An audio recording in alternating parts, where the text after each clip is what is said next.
Interesting facts about famous people. Tough females in westerns, before 2000. The Wild West was traditionally run by menfolk. The genre usually tells tales of men who travel around the Old West using their guns to make a living and carve out a life. There are countless westerns that tell these stories.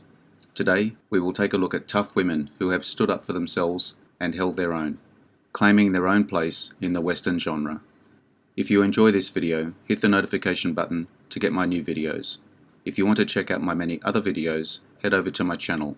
The link is in the description. Let's get into it, in no particular order.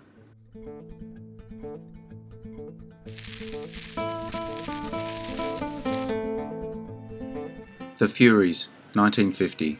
A firebrand heiress clashes with her tyrannical father, a cattle rancher who fancies himself a Napoleon. But their relationship turns ugly only when he finds himself a new woman. Final film of Walter Huston. He died before the film was released. Considered a financial failure when the film was released, it has since received considerable critical praise. It has been likened to Shakespeare's King Lear. The film cast includes one Oscar winner, Walter Huston, and 3 Oscar nominees, Judith Anderson, Beulah Bondi, and Barbara Stanwyck. The Maverick Queen, 1956. Stanwyck's portrayal of the outlaw woman, Kit Banyan, is an all-time classic. This role sets the standard for strong Western women in the cinema. Stanwyck is perfect for the role of the beautiful and strong-willed leader of the Wild Bunch outlaw gang, who can ride and shoot with the best of them. Stanwyck more than holds her own, matching wits and pistols with outlaws and lawmen alike. Karen Scott's debut.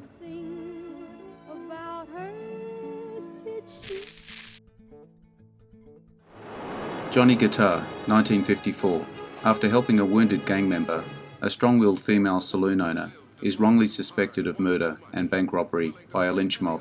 Joan Crawford insisted on her close-ups only being filmed in the studio, where the lighting could be rigidly controlled.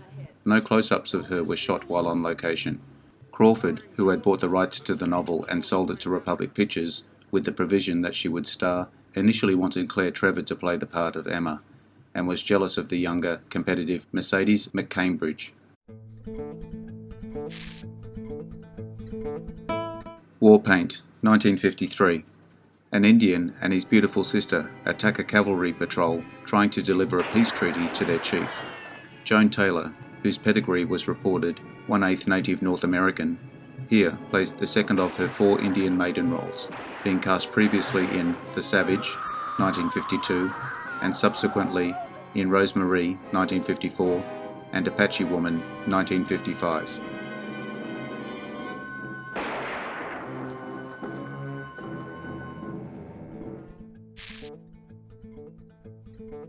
The Moonlighter, 1953. A cattle herder turned rustler runs from a lynch mob and falls for an ex-lover.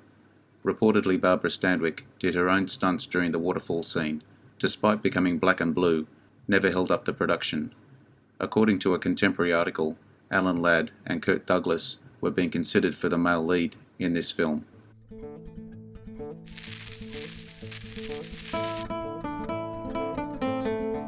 The Paleface, 1948. Calamity Jane is enlisted to find out who's smuggling rifles to the Indians, and winds up married to a hapless dentist as part of her cover. Until Blazing Saddles came out, this was the highest-grossing Western parody of all time. Annette Warren, who sang for Ava Gardner in Showboat and Lucille Ball in Fancy Pants, was also the singing voice for Iris Adrian in The Paleface.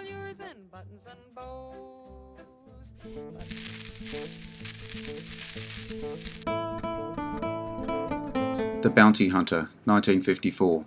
A bounty hunter, hired by Pinkerton, trails 3 unknown murderous train robbers into a town and finds a host of suspects. There is a surprise ending and enough gunplay and fisticuffs to satisfy Western fans, and Scott's cynical bounty hunter is offbeat for the 50s protagonist. Marie Windsor, Wide-Eyed Bar Girl, and Ernest Borgnine are highlighted supporters. For a weakness, there is the obligatory marriage for that 50s family wrap-up smarminess. Final film of Mary Lou Holloway.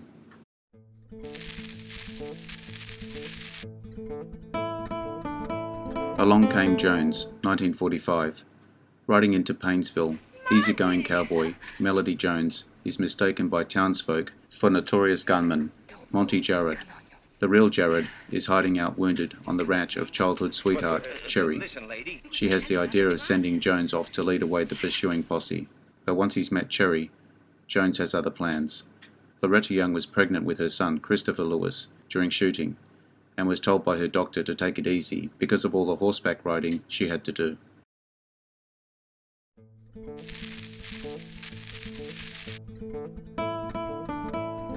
Cattle Queen of Montana, 1954. Sierra Nevada Jones must fight a villainous rancher to regain the land that is rightfully hers.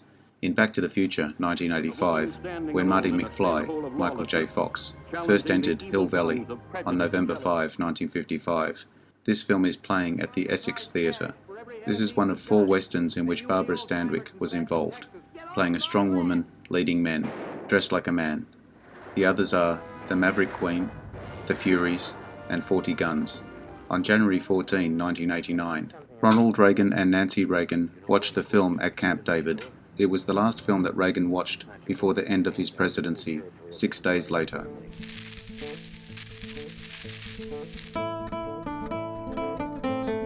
Colorado Territory, 1949. In Colorado Territory, outlaw Wes McQueen escapes jail to pull a railroad robbery, but upon meeting pretty settler Julie Ann, he wonders about going straight. Director Raoul Walsh hasn't received the credit he deserves. This film is all but forgotten. It doesn't have any big stars. Perhaps people are looking for Oscar material rather than a great film. It's their loss. This is an action film from the beginning, and keeps things going until the very end. It should be much better known. The first American movie to be banned in West Germany due to being an example of gangster films which glorify antisocial elements. To make her look part Native American, Virginia Mayo had brownish makeup on her face, which contrasted with her arms, neck and chest area, which is her natural lighter colour.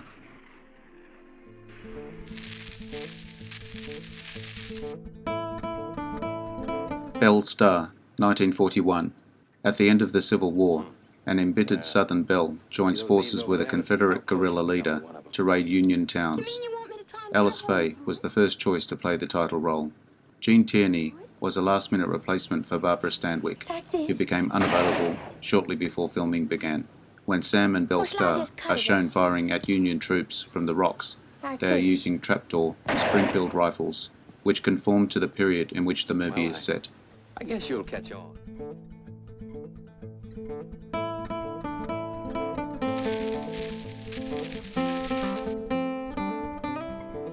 Gunslinger, 1956. After her husband is gunned down, Rose Hood takes his place temporarily as marshal of a small western town. According to Beverly Garland, the first scene shot was a love scene between her and John Ireland. It was 6:30 a.m. and their teeth were chattering. She says they had huge red-biting ants crawling all over them during the scene. The ants can be seen in the finished film. Alison Hayes broke her arm when she fell off a horse during the filming. Beverly Garland claimed Hayes deliberately slid off her horse in order to get out of the film. Director Roger Corman shot a couple of close-ups of Hayes for the film as they were waiting for the ambulance.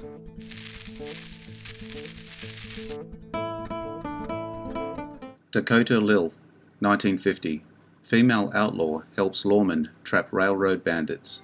It seems that originally Dakota Lil was done in colour, but the print I saw was black and white. That probably helped with this rather dark film, was better in noir black and white, but the upbeat ending, and one that was not called for, was misplaced in this western.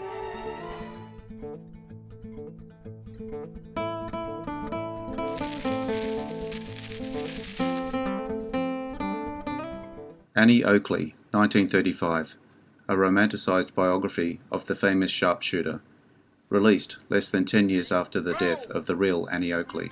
The first western for both director George Stevens and star Barbara Stanwyck. Stanwyck had become increasingly frustrated with the type of roles her studio, Warner Brothers, was providing for her, and so had started freelancing. This was her first film for RKO. Jean Arthur turned down the lead role.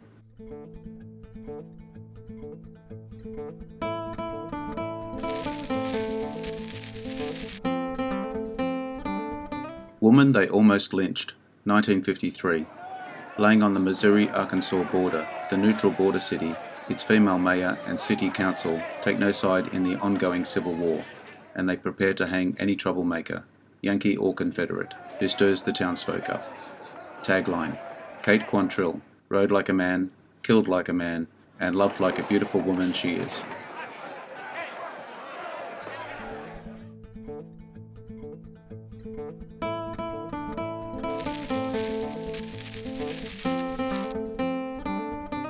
Outlaw Woman, 1952. This rather unusual 50s western is set in a town where men may not enter. The town is controlled by a woman gambler who eventually succumbs to the allure of a handsome and persistent cowboy. Tagline: cheating women, seductive women, savage women. They're wildcats of the West who could hold their own against men like The Outriders, 1950. In 1865, 3 escaped Confederate POWs are coerced into joining an offshoot of Quantrill's raiders, who were planning to rob a Union gold shipment concealed in a civilian wagon train going from Santa Fe to St. Louis. Because you want me most. Thanks for your time today. I hope you enjoyed the video. Let me know what you think in the comments. I appreciate likes and subscribers. Hit the notification button to get my new videos. Take a look at my channel, the link is in the description. Bye for now, see you again soon.